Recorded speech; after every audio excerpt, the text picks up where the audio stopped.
Hello and welcome you all to SSEN app. আমি বুলবুলি। আমার সঙ্গে দেখবো এই মুহূর্তে ক্যালকাটা ফুটবল লিগ বা সিএফএল এর খুব ইম্পর্টেন্ট একটা টেবিল, সেটা হচ্ছে গ্রুপ বি টেবিলে কে কোথায় দাঁড়িয়ে রয়েছে।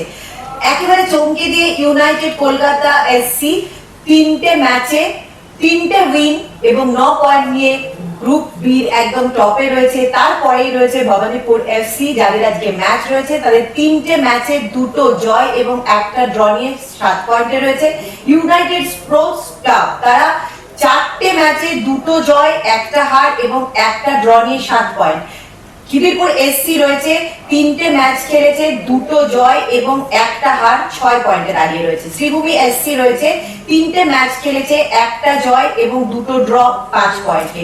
অ্যাসোস রেনবো তারা চারটে ম্যাচ খেলেছে এবং তাদের একটা জয় রয়েছে এবং দুটো ড্র রয়েছে, তারাও 5 পয়েন্টে দাঁড়িয়ে রয়েছে শ্রীভূমি এসসির মতন।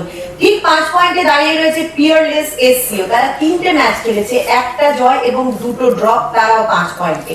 আজকে তাদের ম্যাচ রয়েছে ডায়মন্ড হারবার এফসি, তারা কিন্তু দুটো ম্যাচ খেলেছে, লিগে সব থেকে কম ম্যাচ খেলেছে তারা একটা জয় পেয়েছে এবং একটা ড্র, তারা এই মুহূর্তে 4 পয়েন্টে দাঁড়িয়ে রয়েছে। এবং শুধু এই ম্যাচ নিয়ে নয়, আমরা ডিসকাস করব আরো অনেক কিছু নিয়ে। সেই জন্য আজ আমাদের সঙ্গে রয়েছেন দুই star ex Indian footballer Syed Rahim Nabi এবং রয়েছেন অর্ণব মন্ডল। অর্ণব দা এবং নবী, তোমাদের দুজনকেই স্বাগত জানাচ্ছি। আরেকটা কথা তোমাদের ভীষণ ইম্পর্টেন্ট এই ম্যাচের সঙ্গে সঙ্গে যেটা আমরা ডিসকাস করব, সেটা হচ্ছে ভবানীপুর বনাম ডায়মন্ড হারবার ম্যাচ আমরা এই মুহূর্তে ডিসকাস করব। তারা কিন্তু, যেটা আগেও বলছিলাম, 3 ম্যাচ খেলেছে ভবানীপুর, তারা 7 পয়েন্টে রয়েছে, এবং ডায়মন্ড হারবার তারা দুটো ম্যাচ খেলেছে, 4 পয়েন্টে দাঁড়িয়ে রয়েছে।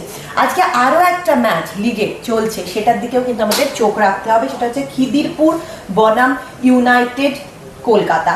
খিদিরপুর কিন্তু অলরেডি 6 পয়েন্টে রয়েছে এবং ইউনাইটেড কলকাতা তারা কিন্তু 9-এ রয়েছে। তাই ভবানীপুর চাইবে আজকে যে কোনো মোমেন্টে, ভবানীপুর চাইবে ইউনাইটেড কলকাতাকে বিট করে ওই জায়গাটা ধরতে। অর্ণবদা, সৈয়দ রহমানের টিম এবং ভীষণ ভালো খেলছে বিদ্যাসাগর সিং, কি বলবে? এবং তুমি জানো একাধিক আইএসএল এর প্লেয়ার রয়েছে, একাধিক আই লিগের প্লেয়ার রয়েছে ভবানীপুরের আজকে স্ট্যান্ড পয়েন্ট বা স্ট্র্যাটেজি কি হবে? ভবানীপুর আমার মনে এই লিগ জেতার অন্যতম দাবিদার, কারণ তারা যেভাবে এই টিমটা সাজিয়েছে, যে প্লেয়ারগুলো আছে, স্কোয়াডটা খুব স্ট্রং। সবথেকে বড় কথা তারা খুব এক্সপিরিয়েন্স, এবং কলকাতা মাঠে অনেক প্লেয়ার খেলা, তারা বড় ক্লাবে খেলেছে।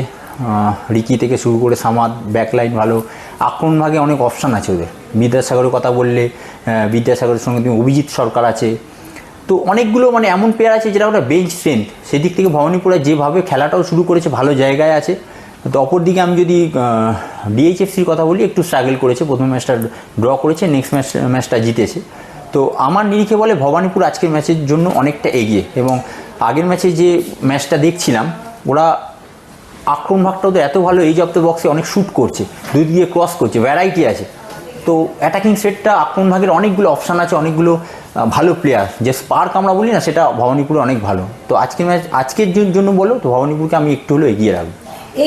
কিন্তু যেটা অর্ণব বললো, সেটা হচ্ছে বেঞ্চ স্ট্রেংথ।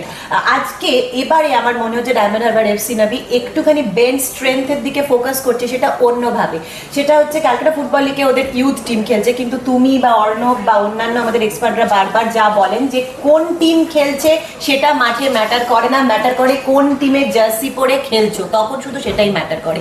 কিন্তু ডায়মন্ড হারবার এফসি একটু ইউথ টিম খেলাচ্ছে, কারণ তারা কিন্তু একদম চমকে দিয়ে পর টপকে আই লিগ অব্দি পৌঁছে গেছে, এবং আই লিগে যাতে তাদের বেঞ্চটা খুব স্ট্রং থাকে, তাই জন্য ইউথ টিমকে কি এখানে দেখে নিচ্ছে। এটা আমার মনে হয় কিবু বিকুনা একটু আলাদাভাবে এখানে পরীক্ষা নিরীক্ষা করছে, কারণ জুনিয়র প্লেয়াররা আগামী দিনের ফিউচার, তাদের কথা মাথায় রেখে কিন্তু এগোচ্ছে। এবং যে কোনো কোচ যত ইয়াং প্লেয়ারদের নিয়ে, তার সঙ্গে অবশ্যই সিনিয়র দরকার, তারা চায় জুনিয়রদেরকে একটু আগিয়ে দিতে, এই ধরনের কোচ। আর আমরা আগেও দেখেছি অনেক সময় এই সাইল ফাইল যে সমস্ত প্লেয়াররা আছে না, সব কিবুর কাছ থেকে উঠে এসেছে। আর জুনিয়ররা খেলছে, এটা কোনো ব্যাপার না। ডায়মন্ড হারবার ওদের যে সাপোর্টার, বা এখন আমরা যারা কলকাতায় ফুটবল নিয়ে আলোচনা করি, ডায়মন্ডকে নিয়ে আমরা সকলে এখন স্বপ্ন দেখছি, কেন তারা সেই স্বপ্নটা দেখিয়েছে ভালো কিছু করার। এই হার জিতটা এটা ম্যাটার নয়। আমার মনে হয় খেলার মধ্যে হার জিত থাকে, কিন্তু মাঠে যখন যাবে না, টিমটা পুরো সেট আপ করা থাকে ওদের টিমটা। আমি তো ওই টিমের সঙ্গে আমার পান্ডা ফুটবল একাডেমি একটা ম্যাচ খেলেছিলাম, তো আমি দেখেছিলাম যে টিমটার মধ্যে কী বলতো, পুরোপুরি প্রফেশনালিজম আছে, পুরোপুরি তারা চেষ্টা করে ভালো কিছু করা।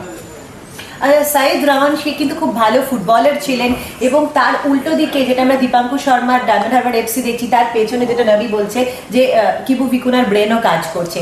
তো যদি দুটো কোচের স্ট্র্যাটেজিক্যালি এগিয়ে রাখা বলো, সেখানে কি কোনো কোচকে তুমি আজকে এগিয়ে রাখবে?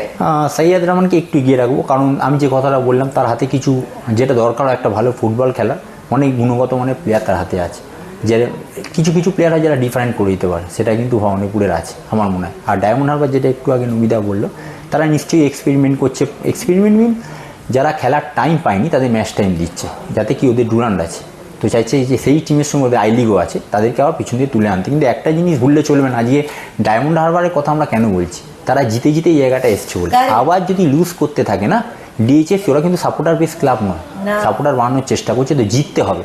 তুমি যাদেরকে নিচ্ছ এটা তাদের কাছেও একটা প্ল্যাটফর্ম, ঠিক কথাই, প্রুফ করার। কিন্তু তারা যদি প্রুফ না করতে পারে কি বুঝে জন্য তাদেরকে খেলাচ্ছে, সেই জায়গাটা কিন্তু তারাও ধাক্কা খাবে।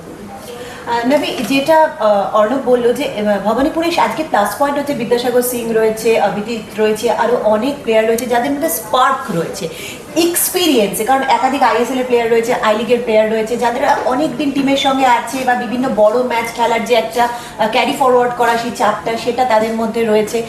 সেক্ষেত্রে ডায়মন্ড হারবার এফসি কিন্তু বারবার ওই নতুন প্লেয়ার ট্রাই করছে, যেটা অর্ণব বলল যে নতুন প্লেয়ার হলে কোথাও কি একটা মনে হয় যে মাঠে ভীষণ স্কিল, ভীষণ দৌড়, ভীষণ এনার্জি, সব কিছুর পরেও এক্সপিরিয়েন্সটা ম্যাটার করে যায়। ফুটবল তো লাস্ট হচ্ছে আমরা বুদ্ধি বলি, যার যত উপস্থিত বুদ্ধি যত কম সেকেন্ডের মধ্যে ইউজ করতে পারবে তার টিম তত তাড়াতাড়ি জিতবে। এবং সাইদ রহমান যখন আছে অপোনেন্টে, প্লাস আমাদেরই খুব ক্লোজ, আমাদেরই বন্ধু আছে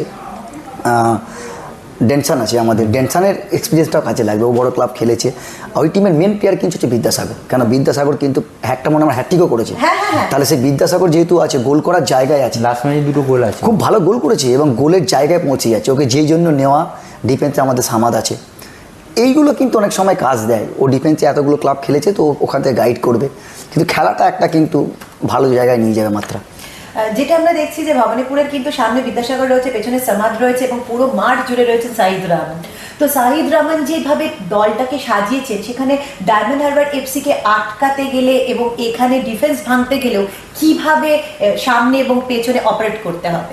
ডিএইচএফসি যেমন একটা ম্যাচ দেখছিলাম, ওরা হাইলাইন খেলছে, তো মাঝে মাঝে দেখছিলাম যে লাস্ট ম্যাচেই দেখলাম খিদিরপুরের সাথে, তো দুখানা ডিফেন্ডারকে শুধু তারা রাখছে। তো এই ক্ষেত্রে যদি ভবানীপুর তাদের আপফ্রন্টে যে অ্যাটাকিং প্লেয়ার আছে তাদের গতিগুলো ইউজ করতে পারে, বিশেষ করে আছে আমি দেখেছি ওদের মাঝমাঠ থেকে একটা জোজো বলে প্লেয়ার খেলছে, ও খুব ক্রিয়েটিভ প্লেয়ার আছে, বিদ্যাসাগর তো আছেই, তার সঙ্গে মদন মান্ডি হাফে আছে, তা ওদের উইং হাফ আছে। তো এইগুলো যদি ওরা ইউজ করতে পারে বিশেষ করে কাউন্টারে, তখন কিন্তু ডিএইচএফসির একটা প্রবলেম হলে হতে পারে, ওইটা নিশ্চয়ই তাদের কোচের মাথায় থাকবে। কাউন্টারে কিন্তু প্রবলেম হয়, ডিএইচএফসি অনেকটা টিম উঠিয়ে দিচ্ছে, তো সেই দিক দিয়ে ভবানীপুরে যে আপফ্রন্টে যে প্লেয়ারগুলো আছে বিশেষ করে অ্যাটাকিং আপফ্রন্টে যে গতিতে অপারেট করে, ওটা কিন্তু বিপদে ফেলতে পারে ডিএইচএফসিকে। এই ম্যাচের সঙ্গে সঙ্গে অর্থাৎ ডায়মন্ড হারবার এফসি এবং ভবানীপুরের ম্যাচের সাথে সাথে কিন্তু আমাদের চোখ রাখতেই হবে খিদিরপুরের সঙ্গে আজ ম্যাচ রয়েছে ইউনাইটেড কলকাতার, এবং এই মুহূর্তে গ্রুপ বি একেবারে শীর্ষে রয়েছে ইউনাইটেড কলকাতা। ভবানীপুরের কাছে আজকে চান্স আছে যে কোনো মোমেন্টে ওই ফার্স্ট পজিশনটাকে আজকে হাসিল করার। ম্যাচের দিকে তাকিয়ে থাকবো আমরা তিনজনই, আর আপনাদের চোখ কিন্তু থাকবে এসএসএন অ্যাপের পর্দায়। Thank you so much.